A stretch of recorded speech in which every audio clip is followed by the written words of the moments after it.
జగన్ కొడుకు, నా జగన్ కొడుకు ఎవరు ఏం చేశారు, ఎవరు కొట్టారు?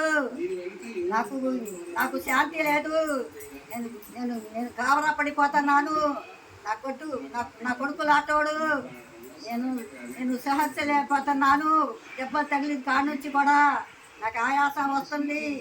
నా ప్రాణం బాగాలేదు. ఏంటి ఏమైనా ఎవరు ఏం చేశారో, ఎవరు కొట్టారో, ఎవరు చేశారో అన్నీ తెలుసుకుంటాను. వదిలిపెట్టను వాడికి. నా ప్రాణం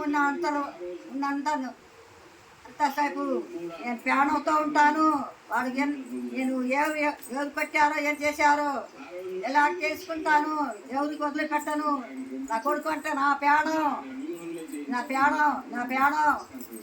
పెద్ద కొడుకు అంటే పెద్ద కొడుకు లాటోడు. వాడికి కొట్టారంటే నా ప్రాణం గిరిగిరి ఆడుతుంది. నేను ఉండలేకపోతున్నాను. నా ప్రాణం గాబరా అవుతుంది. ఒక 65 ఏళ్ల బామ్మ జగన్ కోసం విలవిలలాడుతుంది. చూడండి ఎంత బాధపడుతుందో.